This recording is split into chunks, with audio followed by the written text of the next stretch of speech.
Hey everyone, welcome back to ACT Math Quick Hits, where you can make this one small change and watch a video a day. It doesn't cost you any money, only costs you a little bit of time, and you're going to help improve your ACT math score.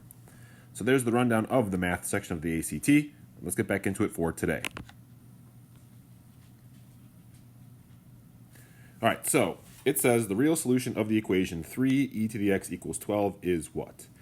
So what it wants us to do is it wants us to figure out what value we could put into that x, that exponent of the base e, that would give us a value of 12 after we multiply it by 3. So there's a number of ways we can go about doing this one.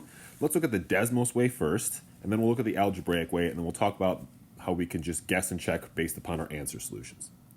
So with Desmos, this one is very easy to work on Desmos, right? We're just going to graph both of these values. So y equals, so it's a little bit clunky because we got to put in e. So if you got to go to the keyboard and you could put e, you could probably also go to these functions and find e there, but I think the keyboard is a little bit easier, and then to the x, right? And so we get this exponential function, and we just want to know, well, when is its output equal to y? So again, we set this up like a system of equations, and we find where the two lines intersect, and we're trying to figure out the x value. So 1.38629, right, gives us a decimal.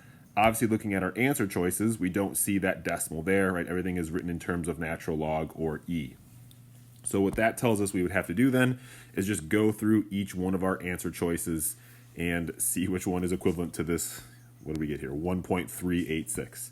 So luckily for us, it ends up being the first one. Now, if we're typing natural log into Desmos, again, we can find natural log in this functions menu here, or it's nice, we can just type in ln for natural log and then go back to the value of 4, right? So I see 1.36, whatever, there it is, 1.38629.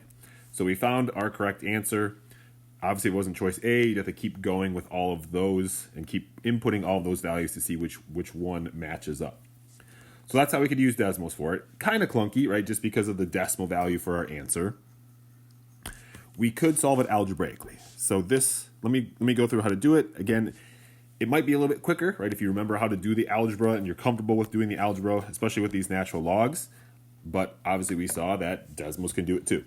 So if I was going to solve this, the first thing I would do is I would divide both sides by 3. So I would undo that value there. So I would have e to the x equals 4. And then if I'm undoing a base of e or trying to get the x value out of the exponent, then I would take the natural log of both sides. And specifically because we are dealing with that base of e. So when I do the natural log of both sides, natural log by default has a base of e.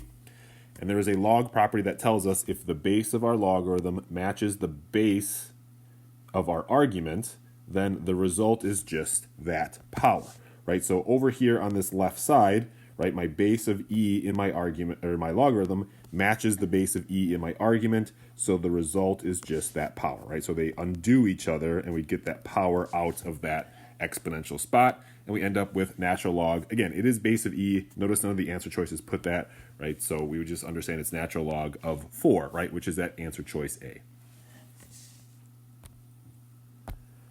The other way you could do this would also work with Desmos, is just taking that value of 3 raised to the x and just inputting all those answer choices, right? And again, because I'm going to put it in parentheses just so it knows that I want the whole thing of natural log of 4. Because it's the first one, it ends up being pretty quick and easy, right? So we can just put that value in for that input there, and then it gives us that value of 12, which is what it told us in the original equation. Again, it's nice that it was the first choice here. If it wasn't, we'd have to go through all of those choices and figure out which one it is, which might take a little bit more time, right? And obviously sometimes time can be of the essence on this timed ACT test. All right, thanks for watching, everyone. I know that ACT math prep isn't the most exciting thing out there. However, your future self will thank you if you like and subscribe.